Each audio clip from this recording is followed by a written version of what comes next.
Magandang gabi sa'yo, Pilipinas. Pero baka cellphone mo, brother, pang-monitor ko lang. Magandang gabi sa'yo, Pilipinas. Nagsisipag ka na ba?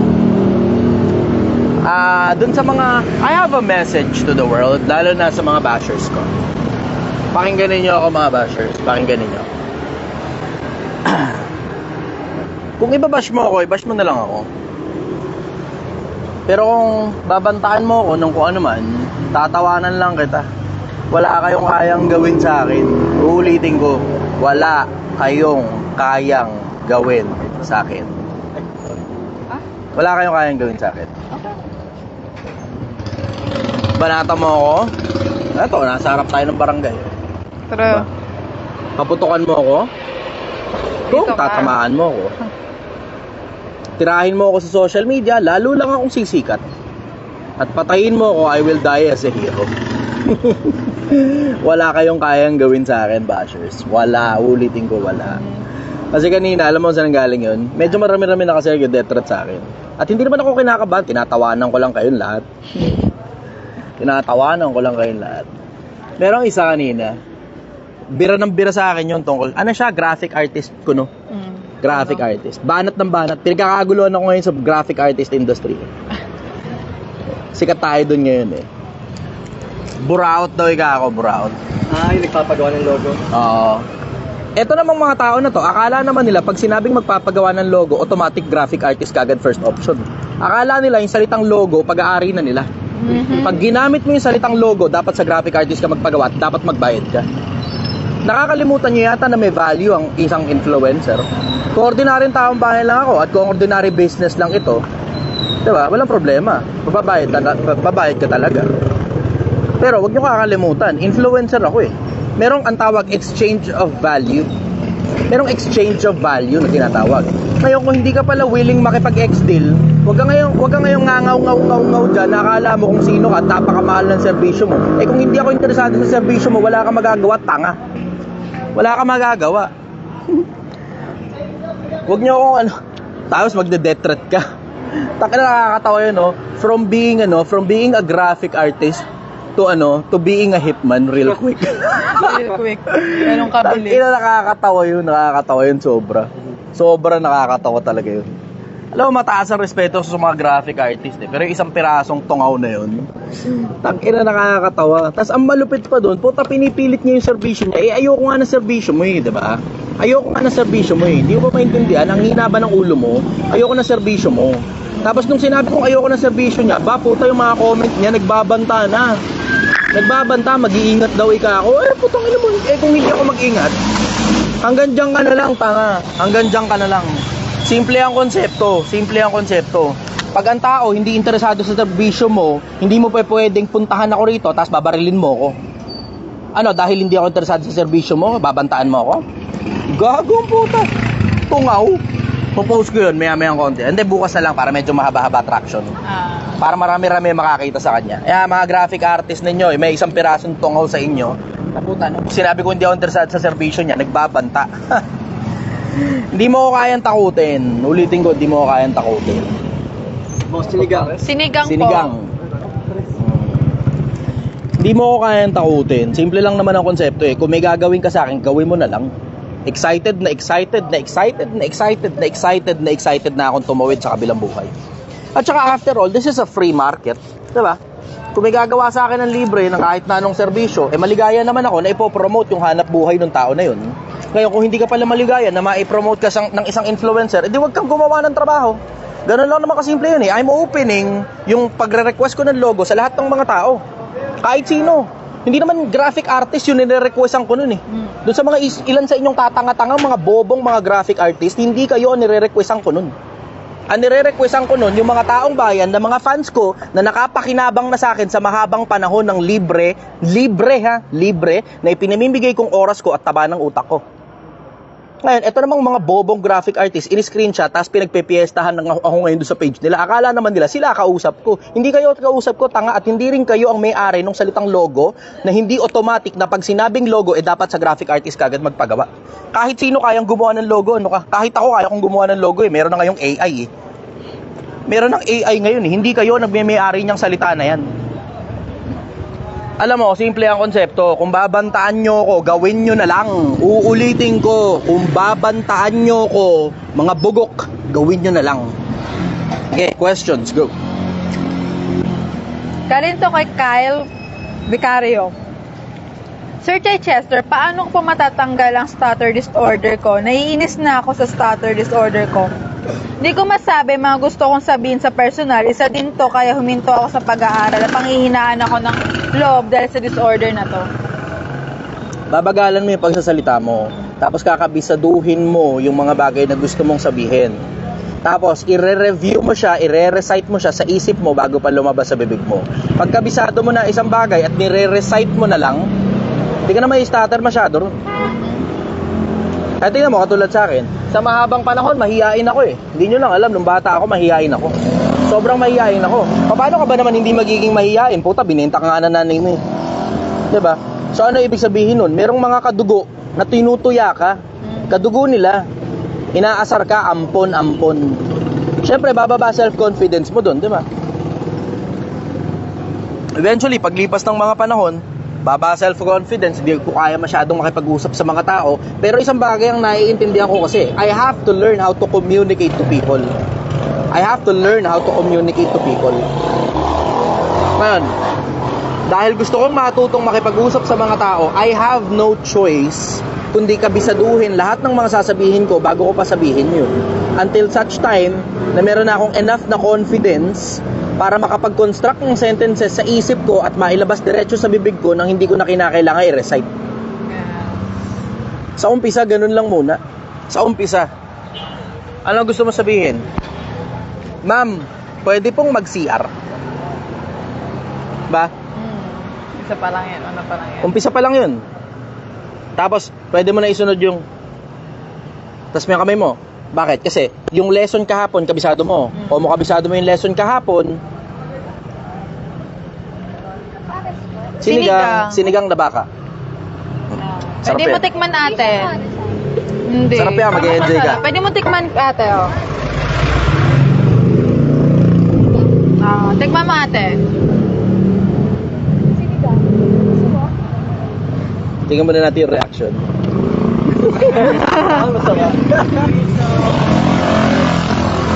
Ako yung brother. Kamusta ka? Buta na pa bisita ka. 100 with rice na po. Ilang rice yun? Isa lang po, pero at least sabaw naman po siya. Kaso take mo. Dadabihan na lang natin ng sabaw. Dagdagan na lang sa bang. Okay. Ikaw muna taga-basa, brother. Ikaw na bahala. So, tungkol dun sa stuttering disorder, medyo matagal. Matagal lang yan. Pero nagagawa ng paraan yan. Yes. Sige, go. Kunin mo muna yung Gale, bigay mo na sa kanya yung mic.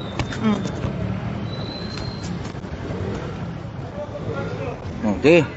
Go. Next question. Ang ganda ng cellphone mo ah. Hindi. Dahil rear camera pala.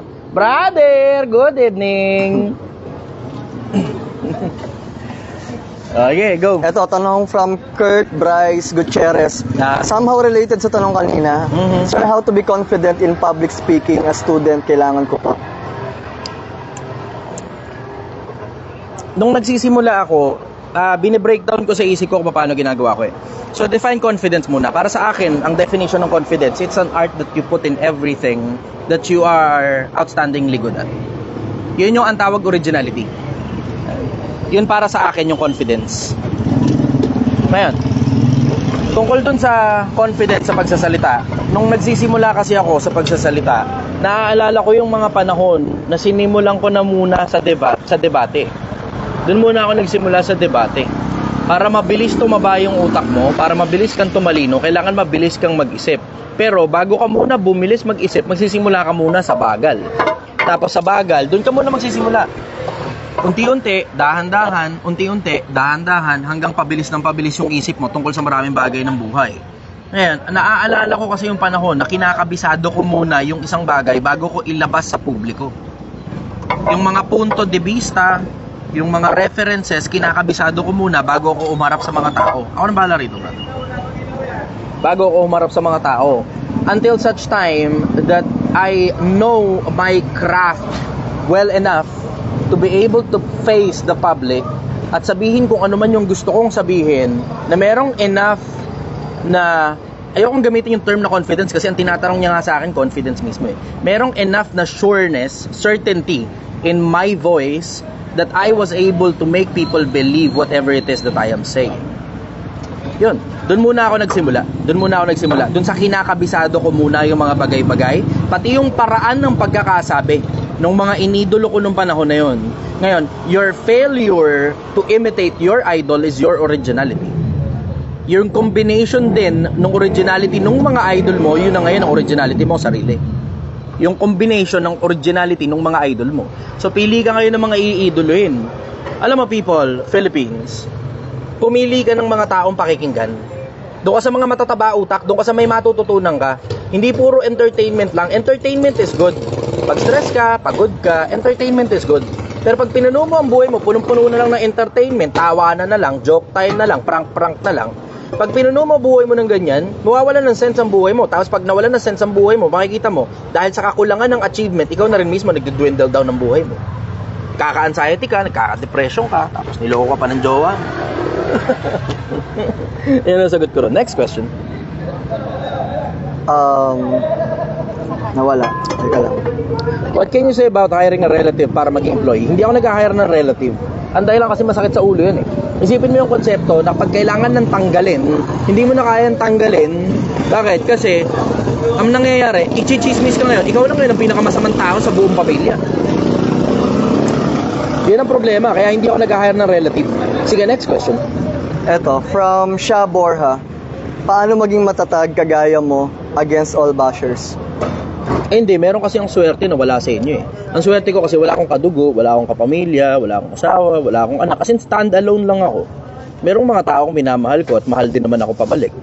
Pero other than that, wala kasi ako ng mga parang stability ng emotions na katulad nung sa inyo na meron kayong paggalma, bumagsak yung emotion mo, nandiyan ang nanay mo, ang tatay mo, ang ate mo, ang kuya mo, ang lolo mo, ang lola mo, ang jowa mo, kung sino-sino sa paligid.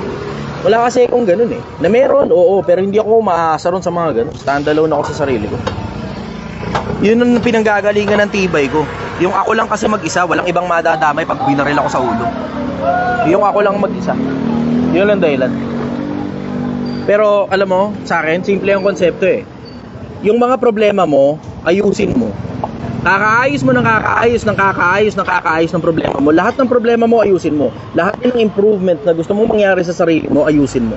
Tapos unti-unti, kakaayos, magpi-flip yung mindset mo from worrying about problems, from focusing on problems, to actually finding resolution in all of those problems. Tapos makikita mo, unti-unti, habang nare-resolba, naayos, yung mga sitwasyon at mga problema sa buhay mo, mapapansin mo ang sarili mo, patibay ka ng patibay. Yun, nasagot ko rin. Sige, pasa na, brother.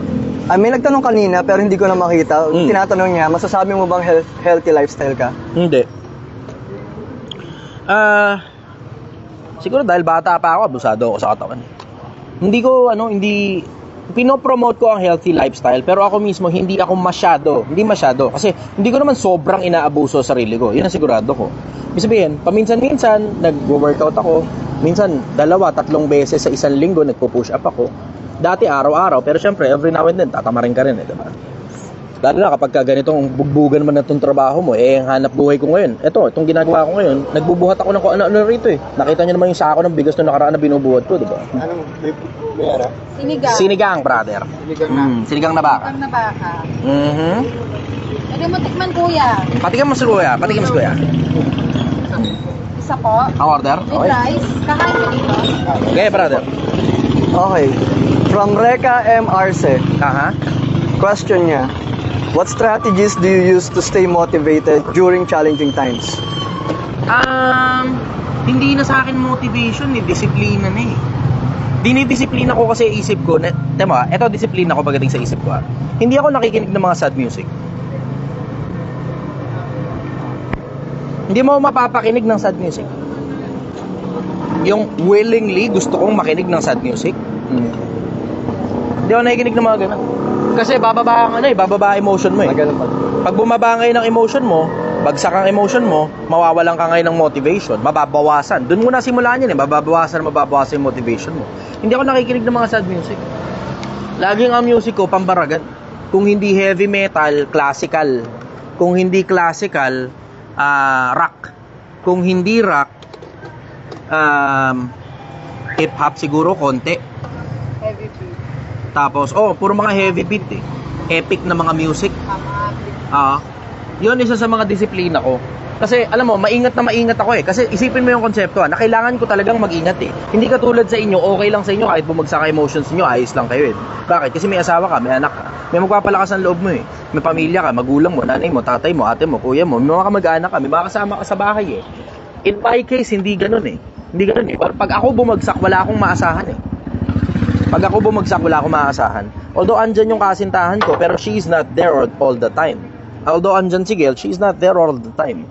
So alam mo yun, wala akong maaasahan, kaya maingat ako sa state of mind ko, maingat na maingat ako sa emotion ko, maingat ako sa motivation ko. Maingat. So sa akin, hindi na motivation eh. Tapos na ako dun sa spark.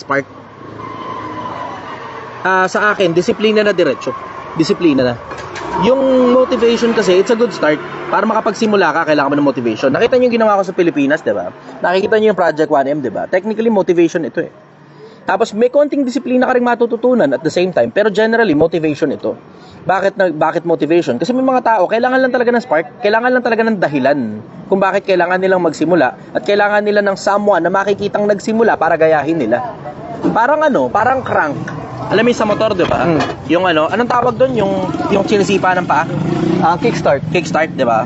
So, yung kickstart, nakakabit yun sa mga gear sa loob ng makina. Na pwede mo namang i-push start eh. Pero ito problema, paano pag hindi gumagana push start? Talagang mahina talaga eh. Technically, push start, ikaw na mismo sa sarili mo yun. Sarili mo yun, napapaandar mo sarili mo. Pero paano pagka hindi mo talaga kayang paandarin ng sarili mo? Doon na ngayon kailangan mo na ngayon pakinabangan ng kickstart. Mas mahirap yung kickstart. Pero you have to ask motivation from somebody else. Ganun yun, parang kickstart ang motivation. Kapag talagang hindi kaya ng push start, kickstart mo na. Wala kang choice eh. Diba? So in my case naman, hindi naman na kailangan kasi gumagana push start ko. Ganun kasimple sa akin yung konsepto. Sige, next question. Gail, pasa. From Christina, what can you say about no-label relationship? Maraming mga relationship na no label eh. Hindi nyo lang siguro masyadong Brother! Good evening. Hindi nyo lang siguro masyadong napapansin pero napakaraming relationship sa paligid no label eh. Isipin mo yung bawa, yung konsepto lang na magkapit-bahay kayo, diba? Yun may label yun, magkapit-bahay. Pero yung ang dahilan ng label ninyo kasi yung bahay ninyo magkalapit. Pero kayo bilang human beings, label nun? Hindi mo naman makonsider na magkaibigan. Mako-consider mo magkakilala, pero kino-consider mo ba talaga magkakilala lang? Pero hindi mo rin naman kino-consider na magkaibigan. Diba? Gets mo yung konsepto? Parehas kayong lalaki, hindi naman kayo magtropa eh. Hindi kayo magkaibigan. Pero nagbabatian kayo. Bakit kayo nagbabatian? Kasi nga magkapit-bahay kayo. Di ba no label lang din naman ang tawag doon bukod sa magkapit-bahay? Di ba? Yung relationship nyo bilang mga tao na nagkataon lang kaya tinatawag na magkapit-bahay kasi magkalapit lang yung bahay ninyo. Di ba? Baka ibig niya sabihin yung may mga landian, may nangyayari pero walang label as boyfriend, girlfriend. Masakit sa ulo yun eh. Pero marami talagang gumagawa ng ganun eh. Bakit? To avoid heartaches. Di ba? Para makaiwas or worse. Baka may jowa, may asawa si lalaki o si babae. Kaya wala sila label. Mas worse dyan pag hindi lang pinapaalam sa'yo kaya hindi tuloy malagyan ng label. Diba? Yun ang masasabi ko ron. Next question. Tanong naman po ito ni Isaya Yangi. Sir, anong mapapayo mo sa mga kabataang kagaya ko para umangat ang buhay? Hindi ko alam kung ano ibig sabihin ng kagaya mo eh. Baka yung kabataan lang siguro eksakto. Unahin nyo muna pag-aaral mga kabataan.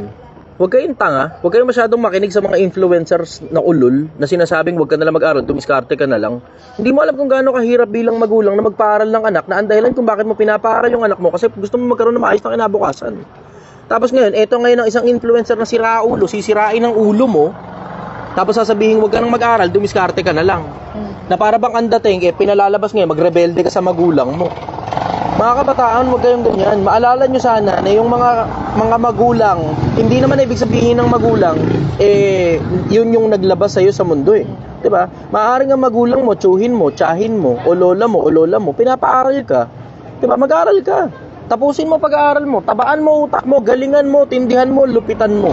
Bakit? Kasi kung gusto mo mag-succeed sa buhay, yung success nila dito, money, power, and fame eh. Yeah. And for you to be able to gain money, power, and fame, you need intelligence.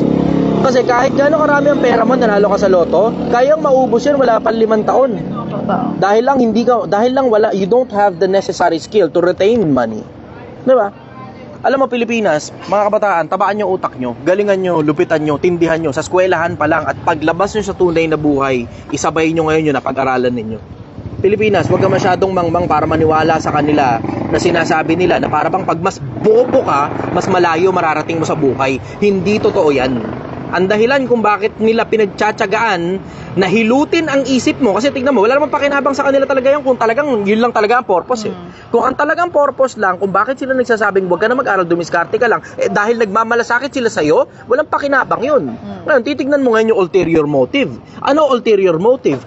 Kaya pala nila sinasabing huwag ka na mag-aral, dumiskarte ka na lang kasi may ipapabenta pala sila sa yung produkto nila. Kaya pala nila sinasabing huwag ka na mag-aral, dumiskarte ka na lang kasi ipapasok ka pala nila sa networking nila. Ano ngayon na ibig sabihin? Yung pera sa kanila papasok eh. Pilipinas, huwag mong tangahan. Kaya pala ayaw kanilang mag-aral, dumiskarte ka na lang kasi may binibenta pala silang course. Kaya nila sinisiraan yung educational system natin sa gobyerno kasi may ibinibenta pala silang alternative learning. Na magkano yun? 8,000, 9,000, 10,000, iba 15,000 pa. Imagine mo, mag-sign up ka ron sa mga yon, huwag kang mag-aaral sa totoong eskwelahan.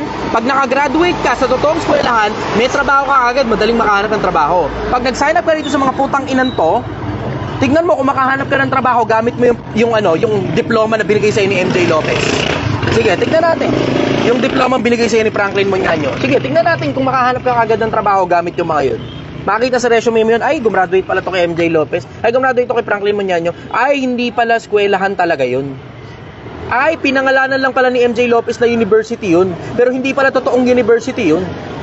Bakit? Ano ba requirement para sa magkaroon ka ng sariling university? Kailangan meron kang graduate school na merong sariling staff.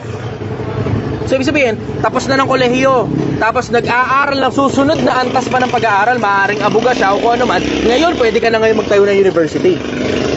Pero hindi yan katulad ng ginawa ni MJ Lopez na basta na lang nagtayo ng sariling university out of nowhere. Hindi yan ang totoong standard.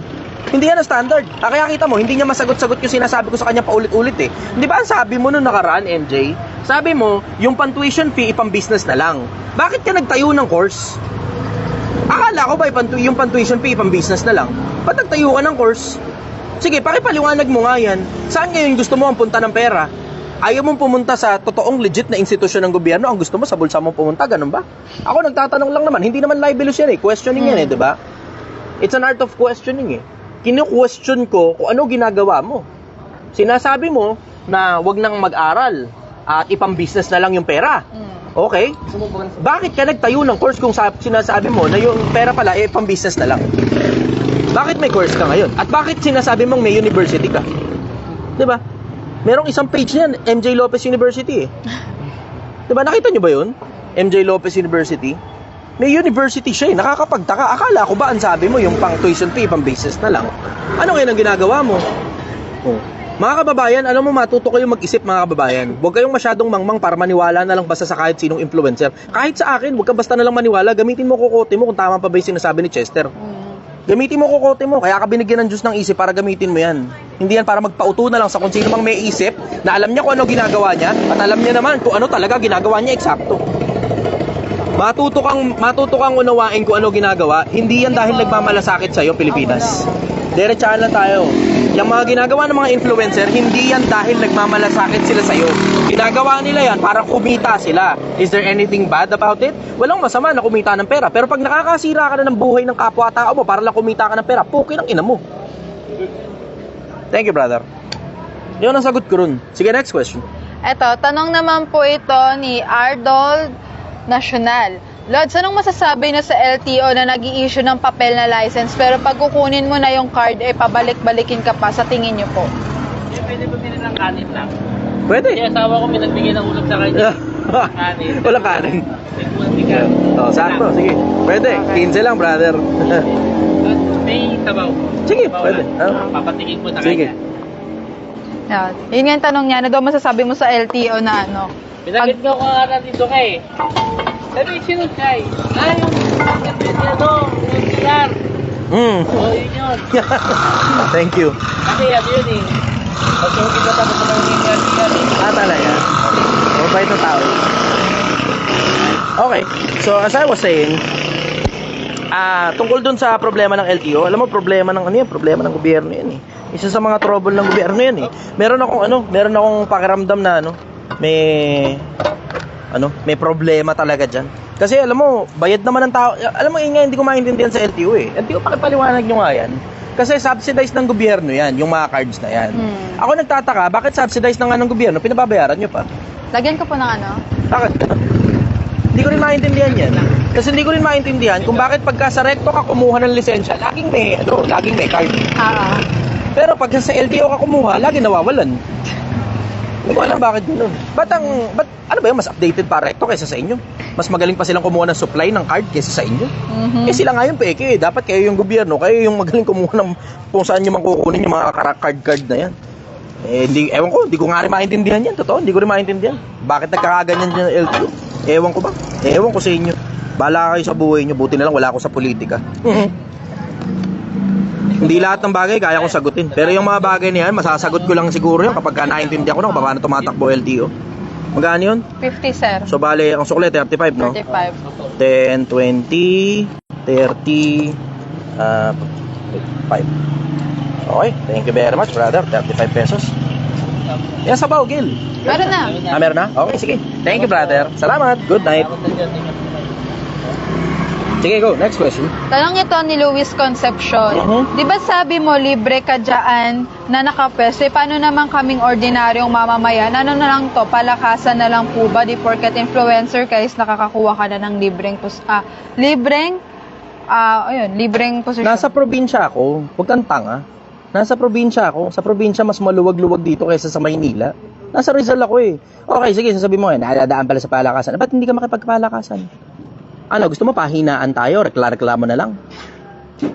Alam mo na nga eh, di ba? Matagal ko na sinasabi sa inyo, matuto kayong sumipsip eh. Ang tagal ko na sinasabi sa inyo, paulit-ulit na ako niya. O, tignan mo, kaya ka ngayon reklamador, kasi nga ang tanga mo nga, paulit-ulit ko na sinasabi sa inyo, sumipsip nga kasi kayo. Hindi kayo marunong, ang tatangan nyo eh. Simple lang naman ang konsepto eh, di ba? Kung gusto mo talagang umusad sa buhay na malayo mararating, kilalanin mo kung sino mga nasa ibabaw, dapat paborito ka ng nasa ibabaw. Nasa Pilipinas ka, tanga. Palakasan talaga rito. Kung hindi ka marunong makipagpalakasan, o di magreklamo ka na lang hanggang mamatay ka, gago. Diba? Ganon ka simple. Simple lang naman ang konsepto eh, diba? Nagrereklamo ka tungkol sa palakasan. Ba't hindi ka makipagsabayan sa palakasan? Gasino lang naman magbigay ng isang pirasong ulam at saka kanin sa barangay ah. Oh, sige. Naging paborito ka pa. Hello, good evening. Brother, hello, kamusta kayo? Alive ako. Hello, kain. Ba, ganun lang naman kasimple eh. Huwag mong tangahan, huwag mong bubuhan. Alam mo na ang palakasan eh. Ang tanong, ano gagawin mo? Hindi pwede reklamo ka lang sa buhay. Hindi pwede yan, reklamo na lang, ganyan-ganyan na lang tayo. Paano na may ordinary tayo ba? Takin mo, baka nakakalimutan mo, kahit saan pwede kang pumesto hanggat hindi ka nasisita. Pag nasita ka, pwede kang makiusap o pwede kang lumipat. Ano gagawin mo? Magreklamo ka na lang, ganyan ka na lang. Hanggang mamatay ka, ganyan ka na lang. Pumunta ka pa sa comment section ko para ganyan ka. Diba? Kailangan mo ba talaga pumunta pa sa comment section ko para ganyan ka? Diba? Pero yan, nakapakinabang ka na ngayon, nasagot ko ngayon yung tanong mo. Alam mo na ngayon na palakasan sa Pilipinas, matuto ka ngayon makipagpalakasan. Ganun kasimple ang konsepto, huwag kang tanga. Ulitin ko, huwag kang tanga na lumalabang ka, tapos ayaw mong makipagpalakasan. Taka na, hindi naman masama yan eh. Ang tawag dyan, pakisama, tanga. Matuto ka kasing makisama. Hirap kasi sa inyo, ang hilig nyo kasing reklamo ng reklamo, maghapon magdamag na nagre-reklamo, hindi kasi kayo marunong makisama. Hirap sa inyo eh, di ba? Ang gusto nyo kasi, kayo lang yung nakikinabang. Yan ang hirap sa inyo. Ang gusto nyo, kayo lang nakikinabang. Hindi pwedeng ganun, hindi pwedeng lahat ng gusto mo gagawin mo sa lahat ng lugar kahit hindi naman iyo. Ngayon, alam mo nang may namumuno dyan eh, ba't hindi ka ngayon pumunta ron sa barangay at magpaalam ka katulad ng ginawa ko? Nakita niyo naman yung ginawa ko, diba? Nagpaalam ako. Hindi ako basta na lang pumunta rito, nakipagpalakasan, hindi ganun. Nagpaalam ako, nag-abiso ako ng maayos. Pwede mo rin naman gawin yun eh. Kung payagan ka, edi good. Kung hindi ka payagan, edi lumipat ka na ibang lugar na pagtitindahan mo. Ganun lang naman kasimple yun eh. Sige, next question. Wait lang, sir. Ay, sige. Nagsasandok pa pala. Nagsasandok okay, pa eh. Sige, ako muna magbabasa. Babasa tayo. Okay, so live pala hanggang ngayon. Live tayo hanggang ngayon. Live tayo. Watching from Dubai. Kamusta kayo dyan sa Dubai? Mag-iingat kayo sa mga linta dito sa Pilipinas. Okay. Brother. Muna, tumigil yung nawala yung mga comment. Pinutin ko muna, technical difficulty ako. Paano nyo madideal if na-abandon ka na ng lahat ng pamilya, ha? Ito sana. Ito. Okay. Oh, paano mo madideal kung na-abandon ka na ng lahat ng pamilya? What's the possible reason bakit nangyari to? Ganito, wag mo na lang alamin kung ano dahilan, kung bakit nangyari yun. Tsaka mo na lang alamin yan. Unahin mo muna ayusin sarili mo. Inabandon na ka ng pamilya mo. It doesn't matter. Kilos ka na, galingan mo lang agad, lupitan mo sa sarili mo.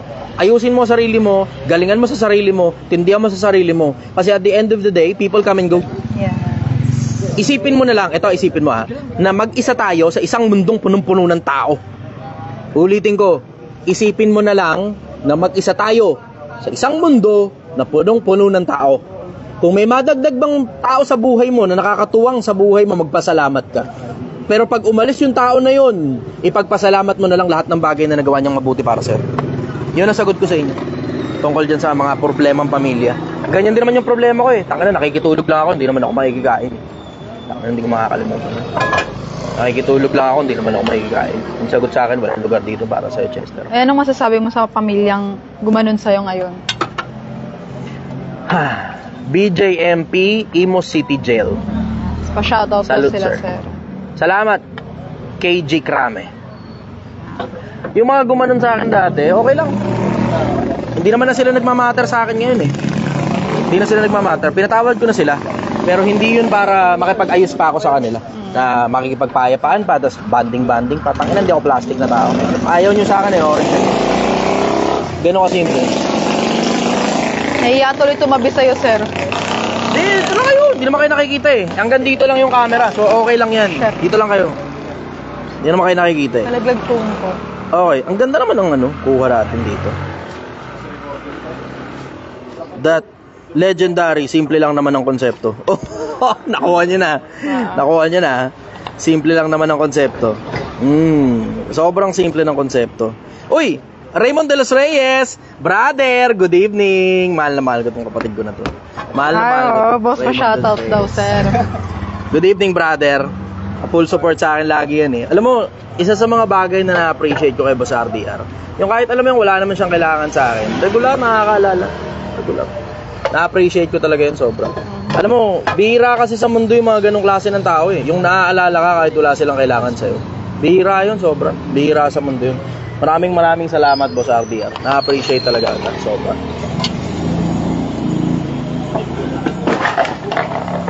Oh. Diba? Sabi ko sa iyo Minsan kasi Pilipinas matuto ka sa akin mauna ka lang makita yung problema bago pa lumitaw yung problema. Yeah. Merong ganun trabaho trabaho mo makita yung problema bago pa dumating yung problema. Merong ganun trabaho Tawag yata parang risk management yata. Risk management pa. Hindi ako sigurado. Pero merong ganun trabaho. Bago pa mangyari yung problema, kailangan makita mo na yung problema. Kasi pag may nangyaring problema at hindi naagapan, ikaw ang sisisihin. Merong ganung klase ng trabaho. Uy, nawala. Ayan, doon yung tissue. Dali, nawala. Technical difficulty. Okay.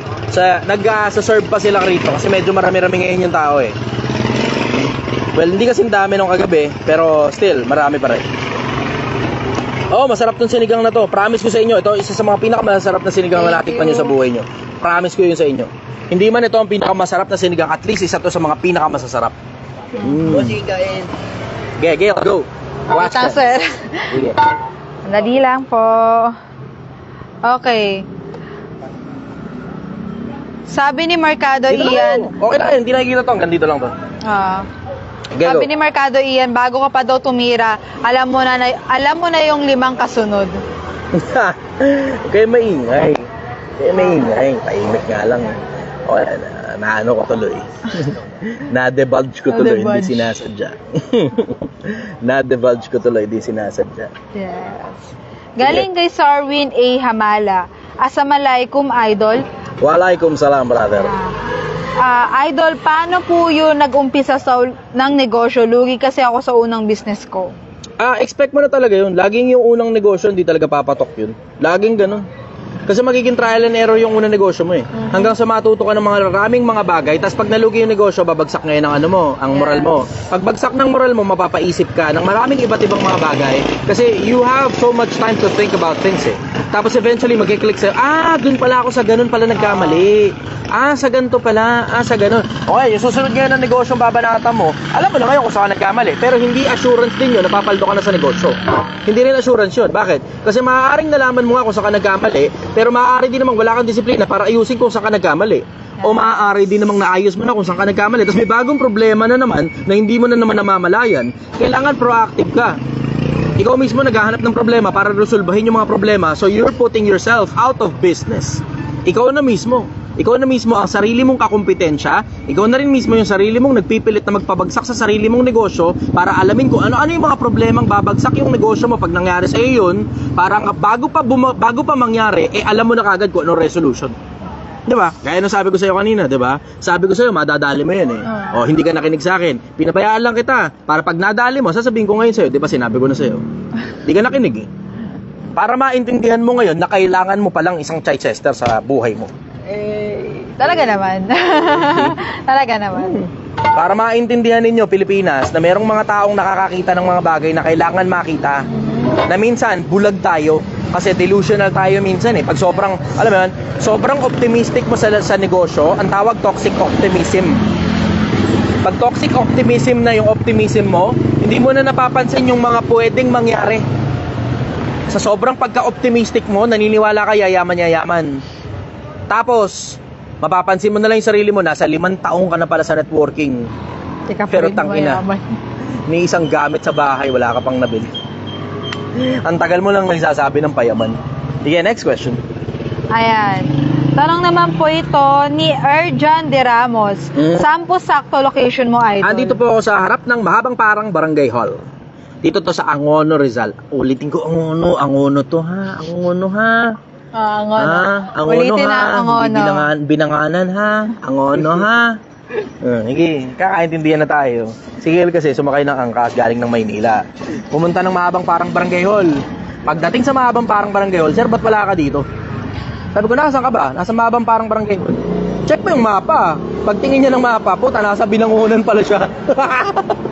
Kalahating oras yung biyahe mula dun papunta rito. Alam mo, magkano bill niya? 700. Galing ng Maynila. 700, malaki pa sa sweldo niya. Ubus isang araw agad.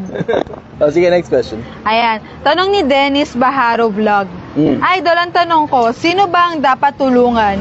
Yung tambay o yung negosyante? Yung negosyante. Ano tutulong mo sa tambay para lalo siyang tumambay? Hindi naman ibig sabihin na negosyante automatic na kagad na pumapaldo ng pera. Hindi mo alam kung gaano kahirap pumaldo ng pera sa negosyo. Mas madali pang kumita ng pera bilang empleyado, ano ka? Yes. Mag-empleyado ka, trabaho ka ngayon, bukas may kahit pa paano, di ba? Hindi pala bukas yung sweldo, sa 15 pa pala. At saka sa katapusan. Katapusan. At least meron ka, di ba? Ganun ka simple. Magtrabaho ka ngayon, 15 katapusan, may sweldo ka na agad. Puta, pag negosyante ka, lahat palabas, 1 taon halos, walang kinikita. Tignan mo, makikita nyo rito Pilipinas. So, nakita ninyo, may pera, di ba? Pag bumili na ako ng karne, tas bultuhan yung bili ng karne, tignan mo, ubus ka agad yung pera. Yun, next question.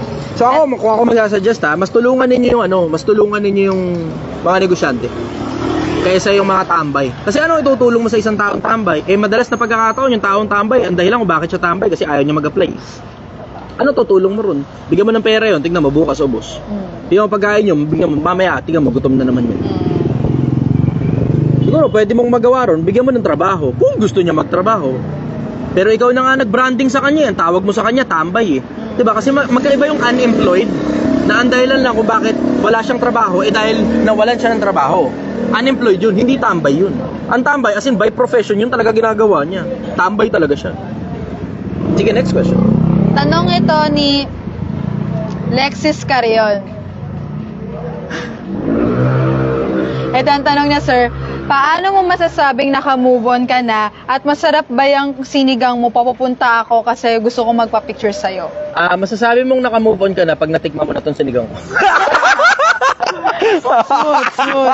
Smooth. Ngitian yung mga nasa paligid ko.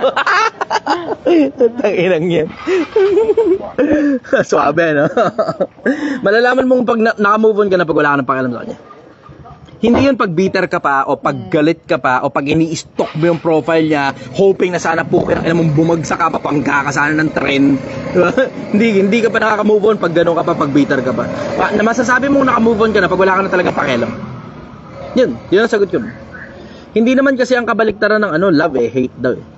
Ang kabaliktaran daw ng love, indifference. Nakuha ka na sa internet eh. Yung pag wala ka ng pakialam sa kanya, yun ang may ibig sabihin nung pag naka-move on ka na. Hindi yun pag galit ka sa kanya. Kasi tignan mo, pagka the more you hate, the more you love na. Sige, next question. Ayan. Tanong naman ni Kayan Maui Baragrir, Assalamualaikum Idol, from Cotabato. Tanong ko lang, anong masasabi mo sa mga tropa / kamag-anak mo na nanghihingi palagi ng discount porket kakilala o kadugo? Sabihin mo, hindi ka pa na makakabawi. Marami kasi talagang ganun. Maraming buraot sa mundo. Ako, buraot ako, sabi ng mga graphic artist. Hindi kasi nila naintindihan yung exchange of value kung tawagin. Hindi nila naintindihan yung concept ng exchange of value. Pagpatawad na lang natin sa kanila.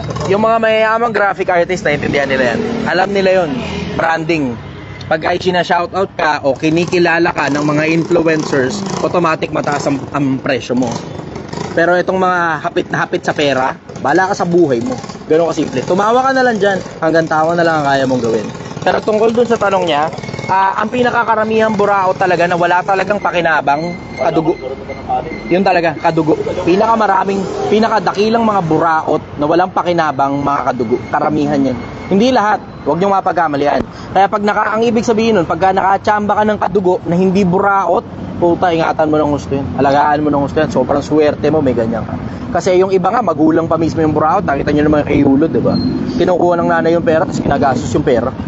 Tangina, solid yun. Hindi naman yung nanay yung nagpakahirap dun sa tumbling nung anak na championship. Diba? Sabi pa yung pundasyon. Yung nanay naman ang pundasyon, blah blah, etc. Ginawa lang naman ng nanay yung obligasyon niya. Hindi naman siya dapat bayaran dun eh. Totoo. Diba? Ginawa niya yung obligasyon niya in the first place. Anak niya si Yulo. Brother, hello. Yan. Yan ang sagot ko ron. Ako, suggestion ko sa inyo, simple ang konsepto. Kung hindi mo gusto, kumalas ka na lang sa mga kadugo mo. Kung hindi mo gusto, kumalas ka. Lalo na sa mga Muslim, ang dami pa namang mga Muslim ang negosyante. Yes. Tapos syempre, di ba, may mga iba, tambay, gano'n, tapos manghihingi ng discount, manghihingi pa ng libreng ganito, libreng ganyan, libreng gano'n. Yung mga ganong klase ng tao, lahat na lang puro libre ang gusto. Tangina, basura yan. Basura. Sige, next question. Ito sir, sabi ni Jay Supan, shoutout naman po ako, carrot juice naman daw. Carrot juice naman daw. Carrot juice. May nag-comment, nag-shoutout ka kanina, Ariel Limbagan. Shoutout to kay Carrot Girl. Tangina. Nag-ano ka na. Nagkaroon ka na ng sarili mong nagkaroon ka na ng sarili kong moniker. Carrot Girl. Ay, pag nakita nyo si Gail ngayon, nakapula siya ngayon, kulay carrot. Orange yun, sir. Orange ba yan? Sige, go, next question. Tanong naman ni Joffel Bautista, hello idol, ask ko lang po, ano po ba dapat ang pinakaunang kailangan matutunan ng mga kabataan ngayon? Marami. Pinakauna. Siguro I will say, pinakauna. Pagmamahal sa magulang. Kasi daming kabataan ngayon, hindi na marunong magmahal sa sariling magulang. Sa dami ng mga bagay na natutunan nyo sa internet, hindi kasali dun, mahalin mo magulang. Pagmamahal sa magulang, lalo na kung magulang mo naman, maayos na tao naman, diba? Na pinag-aaral ka ng maayos, tapos may pagkain ka sa bahay nyo, tapos may ilaw ka, tubig ka, libre, may damit ka sa likod mo, diba? Minsan, wala eh. May mga tao talagang hindi mo naman masabing walang utang na loob, pero magtataka ka kung paano mahal na mahal sila ng magulang nila, tapos hindi nila kayang mahalin yung magulang nila pabalik. Tamo, tangina, ito, lalo na sa mga kabataan, ang daming mga kabataan ngayon nakakaburat na lang eh. Yung tangina, magjojowa ka, mamahalin mo yung jowa mo, tapos magulang mo ba naibig mo na? Oo, Diba? totoo yan. Tangkinang yan, nakakaburot kaya yung mga ganun. Lalo na yung mga, nandidiri ako lalo, yung mga wala pa 18 anyos, sa tawag sa jowa niya, asawa. Yeah. Tangina, nakakadiri talaga. Cringe, sobra, nakakadiri talaga. Asawa ko. Tangina, diri talaga ako sa Tulog ka na ba, asawa ko? Kumain ka na ba, asawa ko? Tangina mo, kadiri. Kadiri. Mga kabataan, matuto kayo magmahal muna sa mga magulang nyo. Unahin nyo muna mahalin ang magulang nyo. Unahin nyo muna maghanap ng Diyos sa buhay nyo. Unahin nyo muna maghanap ng Diyos sa buhay nyo. Unahin nyo muna mahalin ang magulang ninyo bago kayo mag-aral ng kung ano-anong putang inang katataas ng mga pinag-aralan. Tapos parang sobrang taas ng pinag-aralan mo, wala ka ng Diyos, wala ka na rin magulang. Sige, next question. Tanong naman po ito ni M.A. Chan Veray. Paano mo ma-invite ang taong asawa mo na walang ka-interes-interes sa negosyo na magnegosyo din? Komportable na kasi sa pagiging empleyado. Okay naman yun eh. Wala namang masama maging empleyado eh. Kasi tignan mo, isipin mo yung konsepto na siya nga maligaya na sa pagiging empleyado eh. Kung ikaw hindi ka maligaya sa pagiging empleyado, edi you do you. Diba? Kanya-kanya. Kasi pwede mo namang ayain yun eh. Pakita mo muna kung paano. Eh ang gusto mo, basta na lang siya magkaroon ng interest tapos hindi ka naman niya makitaan ng talagang totoong negosyo. Diba? Minsan may ganun eh. May mga ganung klase ng tao yun. Gusto nila magka-interest yung iba doon sa interest nila, sa trip nila. Alam mo, kanya-kanyang trip sa buhay yan eh. Parang kami lang nung kasintahan ko eh, diba? Trip niya yung itlog na luto-luto. Ako naman, ang trip ko naman, malasado. O eh, pipilitin ko ba siyang dapat malasado yung itlog? Diba? Kanya-kanyang trip yan. Kung yun ang trip ng asawa mo, di amo siya doon. Wala namang masama ron eh. Tignan mo, pag pumapaldo ka sa negosyo, okay, sige. O, tema, pakinggan niyo ako ha. So, pumapaldo ka sa negosyo. Sinigang po. Ngayon. Yes. Pwede mo tikman, kuya. 100 with rice po. Baka po. Pumapaldo ka sa negosyo. Tikman mo po yan. Isipin mo yung konsepto ha. Pumapaldo ka sa With rice negosyo. po. Di pwede mo ngayong kuning empleyado asawa mo. Tapos pag nagka-interest siya sa mismo negosyo nyo, edi negosyante na rin siya. Yun. Ang pinaka mabilis na paraan para manghikayat sa akin based on experience, ang pinaka mabilis na paraan para manghikayat, ikaw mismo gawin mo. Tapos pakita mo kung paano ginagawa. Makita nyo Pilipinas kung ano ginagawa ko sa inyo. Di ba hinihikayat ko kayo? Gumawa ng pera, maging matitinong mga tao, makaalala sa Diyos, mahalin mo magulang mo, diba? Mahalin mo kapwa-tao mo. Nakita nyo, hinihikayat ko kayo. Paano ko kayo hinihikayat? Ako mismo, personal, pinapakita ko sa inyo, mano-mano. Mano-mano. Itong pares na to, puta, yung bariya-bariyang kinikita rito, di mo alam kung magkano expense ko sa negosyo. Hindi man lang makakatinga to. Pilipinas, ang pinakamabilis na paraan para matuto ang kahit na sino, pakita mo eksakto kung paano. Yun ang sagot ko ron. Tanong naman ni Kurt Bryce A. Gutierrez, anong masasabi mo sa 48 Laws of Power? Is it good or bad? Depende kung nakaninong kamay. Kasi lahat naman ng information, it can be used for good or for bad. Bahala ka na lang kung paano mo gagamitin. Yun ang sagot ko ron, pansamantala. Hello, bossing. Anong maipapayo mo sa nagsisimulang clothing business? Maraming salamat and God bless. Take out po ito na tama? Hindi ako masyado magaling sa clothing business eh. I will say, kung halimbawa ako babanat ng clothing business ang babanat ko dyan, kailangan mo kasing makilala eh. You need that notoriety eh. Kailangan mo ng pagkakakilanlan, kailangan mo ng branding. Pag sinusuot ng mga sikat yung damit mo, o kahit papano, kaya mong kumbinsihin ang publiko na sinusuot ng mga sikat yung damit mo, papaldo yung clothing business mo. So, pwede mong padala ngayon o punta ka sa mga events, kung kanino mang events, ipasuot mo ron sa influencer, picturean mo siya sa nasuot yung clothing na ginawa mo, tapos tsaka mo ngayon i-post sa social media. Yun. Isa sa mga pinakamabibilis na paraan. Pasuot mo. Kasi, herd mentality eh. Nakakita ngayon ng isang pirasong sikat. Yung mga fans ng sikat na yon, merong possibility na baka 2% o 1% ng mga yon, yung mga fans nun, magsuot din ng katulad ng sinusuot ng fans nila. Merong possibility ganun. Hindi nyo alam, minsan panahon lumitaw ako sa internet na nakapolong itim ako. Hindi nyo napansin, ang daming nagpolong itim tapos nagbe-message sa akin. Ang dahilan daw kung bakit nakapolong itim dahil idol na idol daw ako. Nagpagupit pa nga ng kaparehas ng gupit ko. Hindi ko naman sinasuggest sa mga tao yung ginaya lang nila. Ginaya lang naman nila yun eh. Isipin mo kung nagbukas ako ng sarili kong clothing line, ganun yung mangyayari. Yeah. Lagi kong suot yung sarili kong clothing line, Thank you tapos po. ako mismo personal na magpapasikat para may isang piraso ng influencer na sikat. Ako.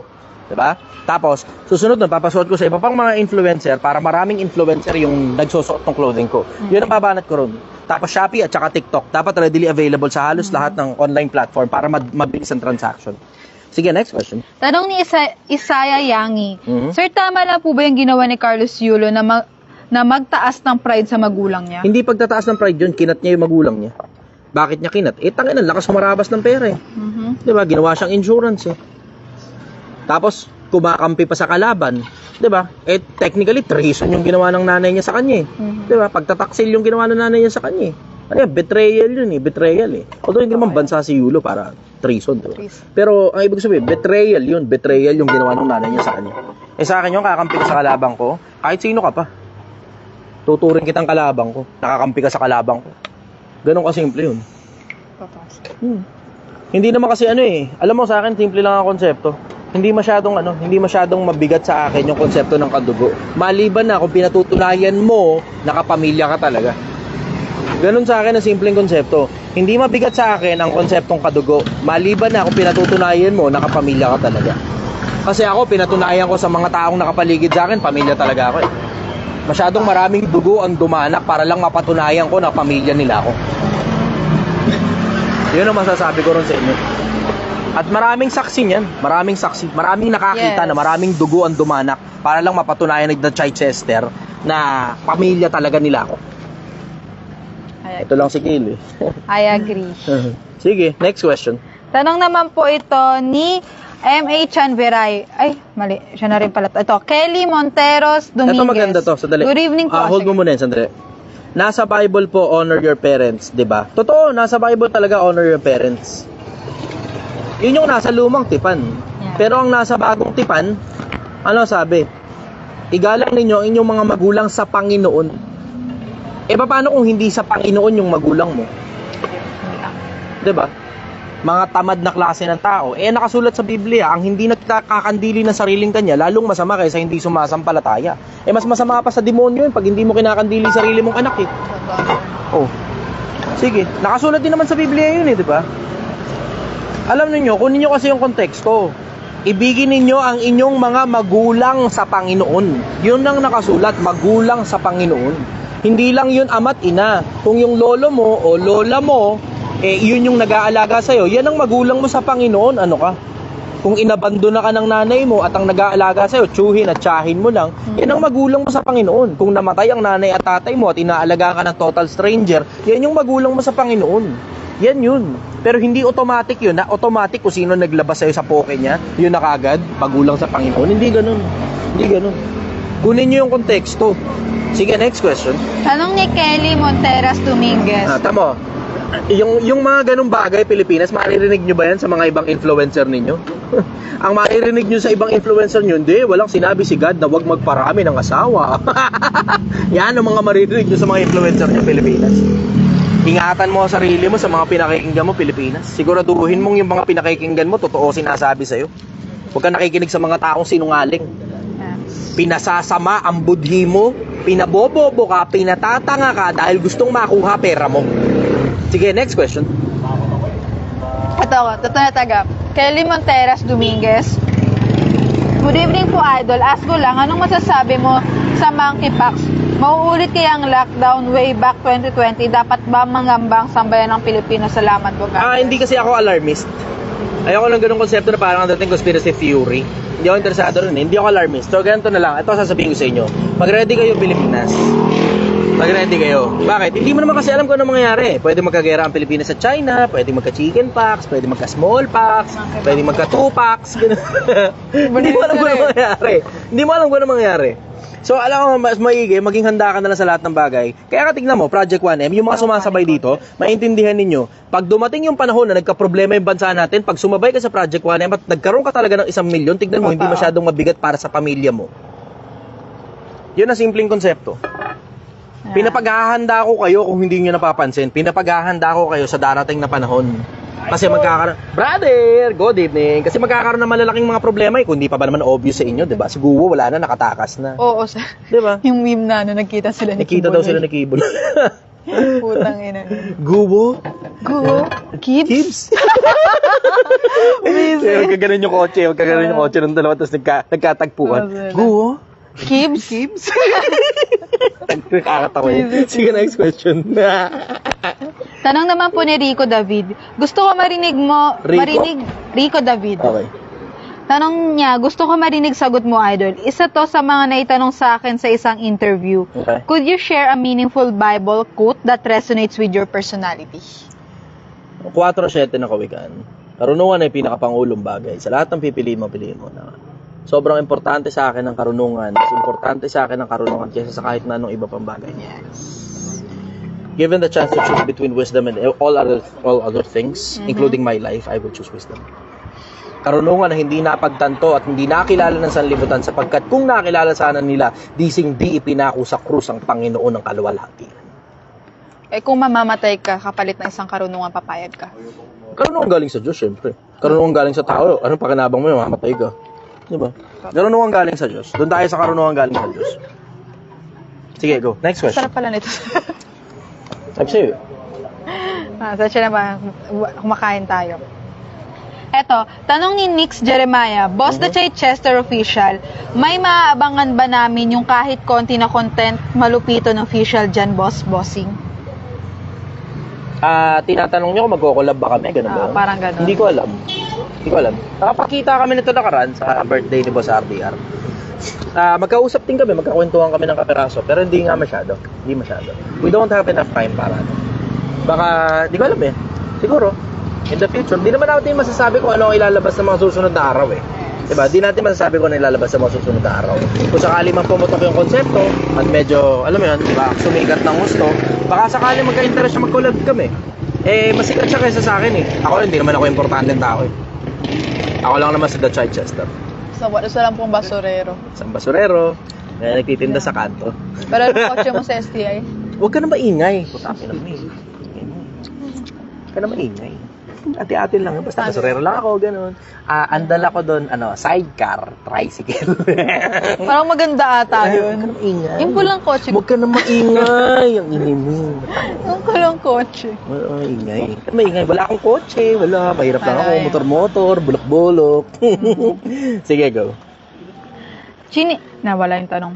Wait lang po Hindi na nagsuscroll. Ayan.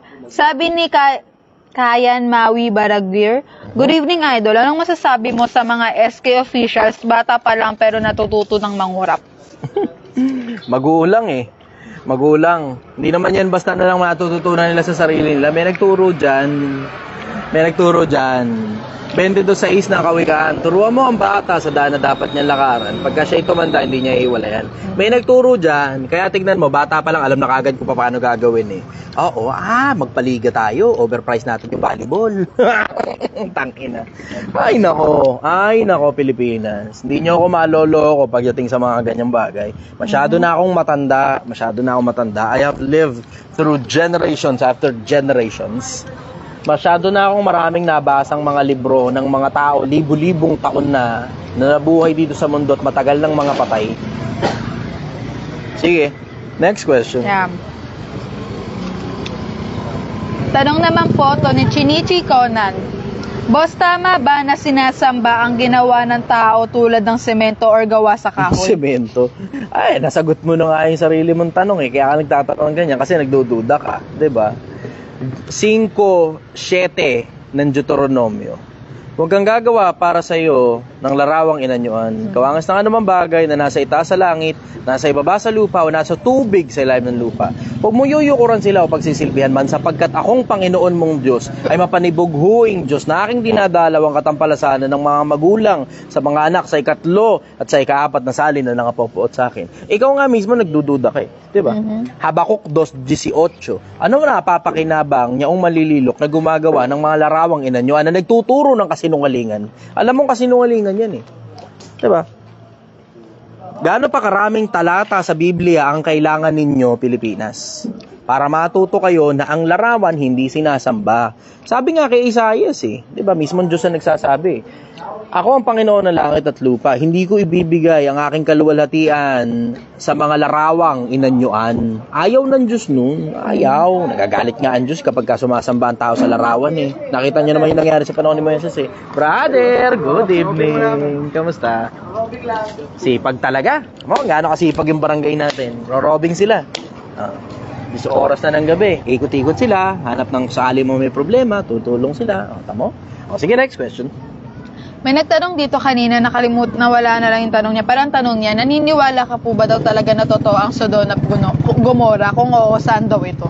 Meron ako mga nakitang research tungkol dyan sa Sodom at Gomorrah na merong malaking possibility, we're only talking about possibility, na nandun yan sa ilalim nung, nakalimutan ko tuloy. Nandun sa ilalim ng, anong tawag dun? Dead Sea. Merong possibility na nasa ilalim yan ng Dead Sea. Ang problema kung bakit hindi ma-dive yung Dead Sea kasi napakaalat masyadong mataas yung salinity level. Sinigang po. Na umaangat Sinigang yung na baka. umaangat lahat ng bagay na nilulubog doon. Pero nasubukan nilang Scanning po yan. yung pa ang problema nun. 100 po. With rice na po. Gusto siya po tikman. Okay na? Ang isa pang problema nun, yung Dead Sea nasa pagitan ng 3 bansa. Kung nasa pagitan ng 3 bansa, nahirapan ngayon silang magsikuha ng permit para i-excavate yun. So yun. Tignan nyo na lang, nasa YouTube yun. May mga documentaries tungkol dyan sa Sodom at Gomorrah at kung saan banda nandun yan. Kasi, alam mo, ang problema kasi natin ngayon, kaya mahirap na ngayon mahanap yung lugar na Sodom at Gomorrah. Unang-una nasa Middle East yan eh. Una nasa Middle East yan. Pangalawa, masyado ng maraming digmaan na nangyari at masyado ng maraming pagkakahati-hati ng mga bansa na naunang mga bansa yung nangyari. Ngayon, hindi na ngayon magkaintindihan tungkol doon sa mga boundaries at saka mga borderlines. Sobrang dami nang nangyari. Nagkakubguban ng bansa sa kung saan man, tapos nakubgub uli ng kabilang bansa, tapos kabilang bansa naman, tapos kabilang bansa na naman. So ngayon, na nangyari? Gumulo na ngayon ng mapa. Yung mapa ngayon, hindi yan yung mapa dati. Yung mapa ngayon, bago lang yan. Yung pagkakahiwa-hiwalay ng mga bansa, bago lang yan. Ka sa Sodom and Gomorrah. Oo, kasi sinabi ng Diyos yun. Nasa Biblia yun. Nasa Quran din yun. Sige, next question. May nagtanong dito, sir. Tanong Sige. ni Limuel. Ang tanong niya, bakit daw nasa dictionary sa internet daw yung apelyido mo? Nawala kasi yung tanong, ba't daw nasa internet yung apelyido mo, sir? Membro ka daw po ba ng gang? Limuel. No comment. Sorry. No comment. Sige, next question. Basta ako, isang ordinaryong taong bayan, basurero lang ako. Ako ay nagtitinda lang sa tabi ng kalsada. No comment. No comment. Sige, next question. Tanong ni CB. Masyado ka nung maraming nalalaman, ha? Sige, sabi ko sa inyo, masamang tao ako eh. Ang kukulit ninyo eh, diba? Gusto nyo pa talaga akong kanain eh, diba? Hindi naman ako lumitaw sa internet na mukhang mabuting tao. Mukhang masamang tao, tapos mabuting tao pala ako. Ganun na lang. Dala lang, simple lang ang konsepto. Gusto ko lang makapagbagong buhay. Ang gusto ko lang, mabigyan ako ng pagkakataon sa kabilang buhay. Baka sakaling tanggapin ako ng Diyos. Baka sakali. Nagbabaka sakali lang ako. Gusto ko lang maging mabuting tao. So please, parang awa nyo na. Tigilan nyo na ako. Masyadong marami ng dugo na nasa kamay ko. Tigilan nyo ako. Ayoko nang madagdagan. Okay na ako. Masyado nang mabigat ang konsyensya ko. Sige, next question. Tanong ni CB Roberto Atong Sylvester III. Holiday bukas. Okay yun na. Okay. Holiday bukas, open po ba kayo from Bulacan? Oh, open kami rito. Lagi kaming open. Lunes hanggang Linggo, walang day off ito hanggang makarating tayo ng 1 milyon. The only time na magsasarado kami is kapag parehas kami ni Gail na pag ako pala hindi available kasi meron akong kailangan gawin na sobrang importante. Pero so far, wala namang sobrang nauusog ko lahat ng schedule ko eh. Malaya ang umaga ko. Nauusog ko ang mga schedule ko. Malaya ang umaga ko kahit paano may konting kalayaan ako sa tanghalian. Pero pagdating ng hapon, kailangan nandito na ako, makabalik na ako agad asap. Inireserba ko na yung gabi ko para sa inyo, Pilipinas. Inireserba ko ang mga gabi ko para sa inyo. Sige, go. Next question. Ito sir, tanong po ni Rostom Murillo, may plano po bang magdagdag ng branch para mapabilis ang 1M? Ang plano pansamantala, siguro baka magkaroon din branch eventually. Pero hindi yun ang target eh. Ang target stability. Maging stable muna. Hindi nagpaparami, hindi automatic makakapagparami ng pera yung pagkakaroon ng branch. Eh. Pagka hindi stable yung una mo, yun ang pinakamabilis na paraan para yung pangalawa mo hindi rin stable. Tapos po pangatlo ka pa. Yun ngayon ang pinakamabilis na paraan para ubusin mo ngayon lahat ng pera mo. Imbes kumita ka, malulugi ka dyan. Pilipinas, matuto kayo sa mga lumang negosyante. Ang mga lumang negosyante, ang una mo nang tina-target, stability. Stable muna, tapos pagka sobra-sobra na pera, sobra-sobra na bla bla, etc. Tapos masyadong malaki talaga yung market doon sa kabilang lugar. Tsaka pa lang ngayon sila nag-branch out. Matuto ka sa mga lumang negosyante. Eh ako, doon lang naman ako natutoy sa mga lumang negosyante. Sige, next question. Tanong naman po ito ni Alvin Contreras. Mag-Wikipedia tungkol sa akin. Meron na. Yeah. Tanong ni Alvin Contreras, open pa po ba yung matitikas na taga-Antipolo na GC na po? Gusto ko pong pumasok. Pasunod na yung Antipolo. Pasunod na yung Antipolo. Abangan nyo. May inaasikaso lang ako ngayon dito sa Angono. Ini-stabilize ko lang. Angono po pala, di pala Antipolo. Angono? Kung open pa daw po. Open pa tayo ngayon? Mag-open pa tayo? Angono? Hindi, sa ano natin? Huwag mo na. Sige. Stabilize muna natin. Stabilize muna. Pag na-stabilize natin, tsaka kami magpapatawag ulit. Abang ka lang. Tagal mo kasi. Sige, next question. Tanong ni Jo Marie Diaz. Idol, hanggang anong oras po kayo pupunta po ako? Sana makaabot ako. Anong oras na ba? Hanggang alas 2 kami rito. Sa kalahating oras pa. Tara, diretso ka na rito. Sige, go. Next question. Kaya, puro shoutout sa ito eh. Tanong ni Raymond Amigos Marang. Question po, good morning po brother. Ano pong pangunahing karakteristik ng isang tao na nararapat pakisamahan kahit pa sa mahabang panahon?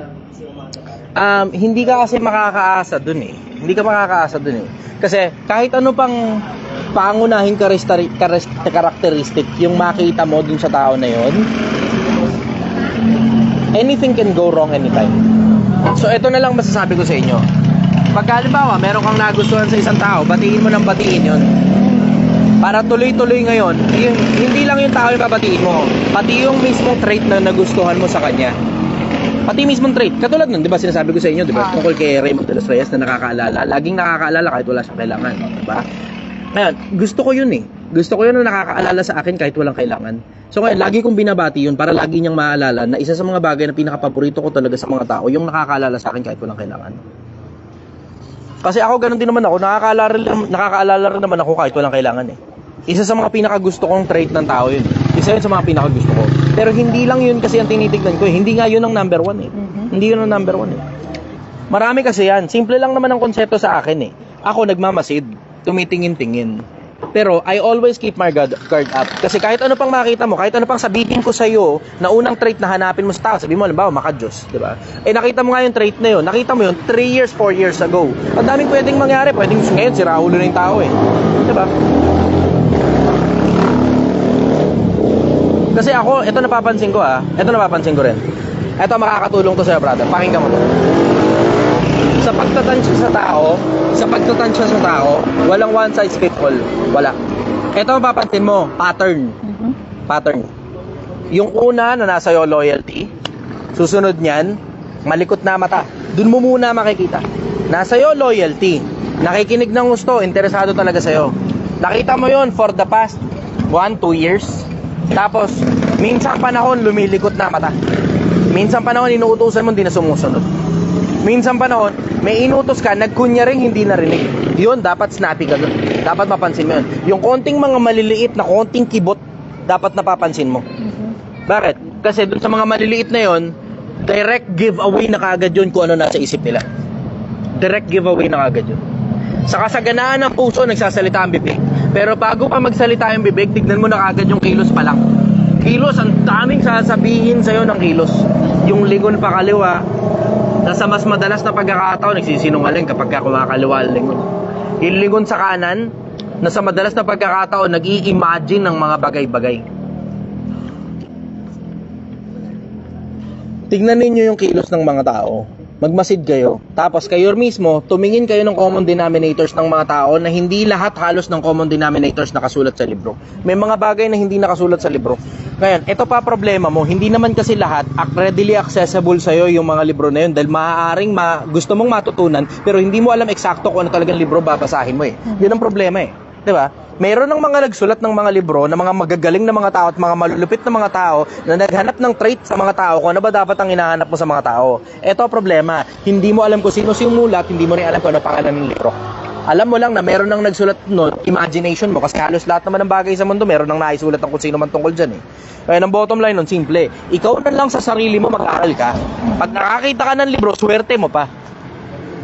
Pero sa akin, diretsahan, hindi ako naghahanap ng isang pirasong trait lang sa isang tao. Ang tinitignan ko, yung kabuuan ng tao. Pag nakita mo na yung kabuuan, tapos nakita mo yung patterns na ginagawa nitong tao na to, nakita mo na yan sa mga dating nangyaring ganito, o dating mga ganitong maayos na mga tao, nakita mo sa kanya yung pattern ng mga maayos na tao, yun ang pagtiwalaan mo, pattern.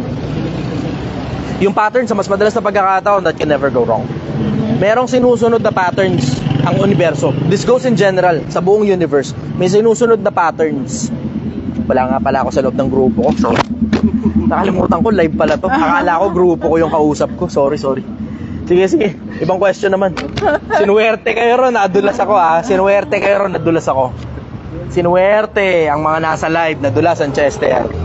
Ano ba viewers natin? 603. Dami. Nadulas ang Chester. Dumami ang info. Sumobra. Overshoot tayo rin ng konti. Atras. Wala nga pala ako sa loob ng grupo ko. Wala sa loob ng grupo. Atras. Okay, next question. Pag nakatingin kasi ako sa'yo, pakaramdam ko, kausap ko yung grupo eh. Tuloy, may nagtatanong na sa akin, bakit daw ako nasa Wikipedia? Sige, next question, go.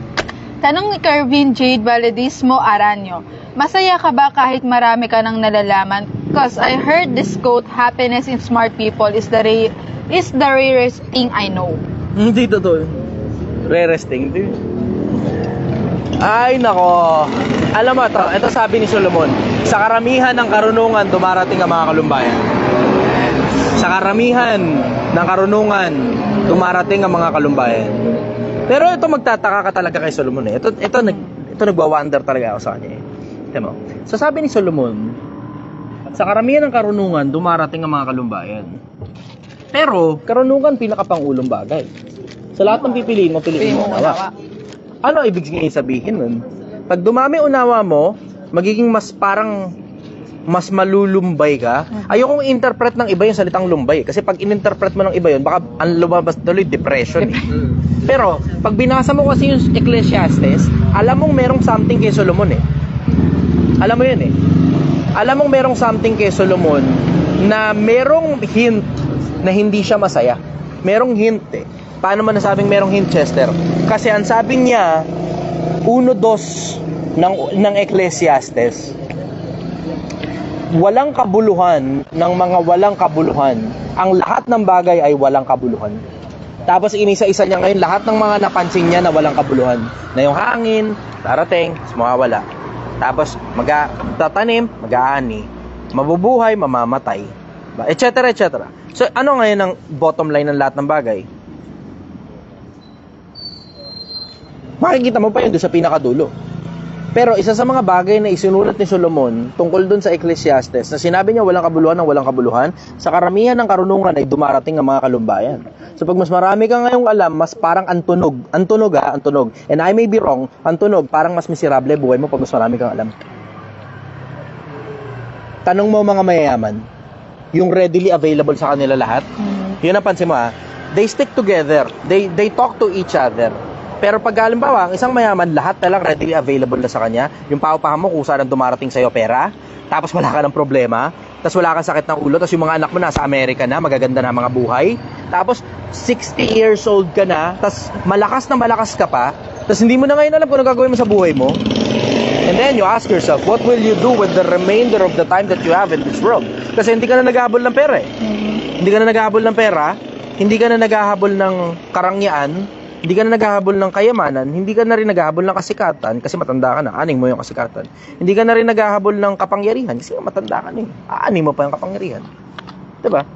So ngayon, you ask yourself, ano ngayon ang gagawin mo sa buhay mo? Ano nga uli yung tanong? Nakalimutan ko, question and answer pala to, putang ina. Wait, pag nakikita ko kasi ito, pakiramdam ko nasa grupo ko eh. May nag-comment nga dito, sir. Ano sabi? Nakalimutan ko na yung tanong eh. Nag-enjoy din ako eh. Yung pag sobrang talino mo, nagiging malungkot ka naman. Hindi, Sa- yung tanong. Happiness is the rarest thing. Pinakamatalino tayo, yung rarest thing na... Yung masaya, Happiness. happiness. Sa akin, diretso, happiness is a choice. Happiness is a choice. Pinipili ko kasi ang kaligayahan eh. Kaya natanong mo, paano mo napipili ang kaligayahan? You have to know and you have to understand and you have to define happiness first. Kasi iba-iba ang happiness depende sa kung sino tao. May mga tao na ang happiness niya yung mga anak niya. May mga tao naman ang happiness niya ganun. May mga tao naman ang happiness niya dami ng pera. May mga tao ang happiness niya yung presence of mind. May mga tao naman ang happiness niya kotse. May mga tao ang happiness niya bahay. May mga tao ang happiness niya parang katulad sa akin, gusto ko makita mga kapwa-tao kong umuusad sa buhay. Iba-iba ang happiness eh. Iba-iba ang happiness eh. So you have to learn how to define happiness first para sa iyo, para sa sarili mo. Ano definition sa iyo ng happiness? Pag na-define mo na ngayon kung ano ibig sabihin para sa iyo ng happiness, then you can go full speed ahead. Tapos, ikaw din mismo, you have to acknowledge na, teka muna, ang definition ko ng happiness ito. Dapat ngayon masaya ako dahil ito na ngayon sa harap ko yung definition ko ng happiness at nandito ngayon sa harap ko eksakto yung resulta. Yes. Ikaw mismo, you have to apprehend Sinigang yourself. po. Sinigang, brother. Yes. Masarap to, sinigang na baka to. Gusto mo tikman muna, boss?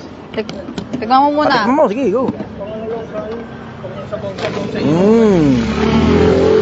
Nako, ito ang pinakamasarap na sabaw sa inuman na matitikman mo. Yes.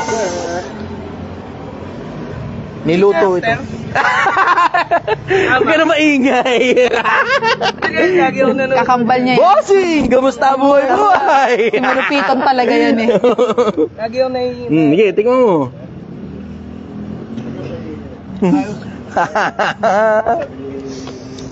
Isa po. Magkano po? 100 with rice po. 90 pesos lang. po. Nasunok pa. G. Chester. Bossing! Kamusta ang buhay? So, ano nga po ni RJ Aquino, meron ka na po palang grupo sa Ango na gusto ko pong sumali. Abang ka muna, stabilize muna namin. Ang target dito muna, stabilization. Pa-stabilize muna natin. Nakita ko to kanina yung sa sinigang nyo. Buti nakarating ka, nakabisita ka. Hindi dumaan na ako dito. Sabi ko naghanap ako sa Paris. Napadaan ka lang. Kita mo, Pilipinas. May mga iba kasi nagsasabi, kaya may kailangan bibili sa'yo kasi kilala ka. Hindi, may mga bumibili nga rito, hindi nga ako kilala eh. Dami nga bumibili. Siguro, I will say good, mahigit sa kalahati. Yung mga dumaraan dito, na dumaan lang dito, tapos, hindi talaga ako kilala. Naghahanap lang talaga ng makakain sa madaling araw. Mahirap maghanap ng makakain, probinsya to eh. Probinsya eh. Okay, ako muna babasa. How to build network po business-wise. How to build, ito maganda oh. How to build a network po business-wise. Photographer po kasi ako and struggling to make network. Ang pinakamabilis na paraan para makakuha ng network, makipagkilala ka sa mga tao. There's no other way. There's no other way. Pupunta ka sa mga events, makikipagkilala ka, makikipagkwentuhan ka, tapos i-video call mo na. Siguro mga 6-10 beses mong i-video call yung tao na yun sa iba't ibang pagkakataon, na kapag invest ka na ng emotion doon sa tao na yun, na halos anytime gustong makipagkwentuhan sa kanya, pwede. Yun ang suggestion ko sa inyo. Makipagkwentuhan kasi kayo, makipag-usap kasi kayo. Kaya ang hirap kasi sa inyo mga negosyante, puta, puro kayo transaction, pera lang nasa isip kasi ng marami sa inyo. Hindi kayo marunong makipagkapwa-tao eh. Hindi kayo marunong makipagkilala. O yan, nangyayari sa inyo. Nagkakaproblema kayo ngayon magkaroon ng network. Matuto kasi kayo makisama. Yun lang naman ang simpleng konsepto eh. Matuto kayo makisama. Yung, okay. Maligaya. Thank you, brother. Sila, may sila. May sili dyan. Oo, taas may patis din. Pero baka hindi mo na kailanganin. Bachi kayo? Teka lang, pagtatapos na muna ako ng live. Pagkwentuhan tayo ng kapiraso. 1 hour ka rin naman na po eh. Nakaisang oras na ako. Oo, 1 hour 80 okay, sige. minutes. Ano muna ako? Saglit lang muna ako, Pilipinas. May pagkwentuhan muna ako sa mga tropa natin. Maraming salamat. Mahal na mahal ko kayo. Okay, ikaw na muna po. Wait lang.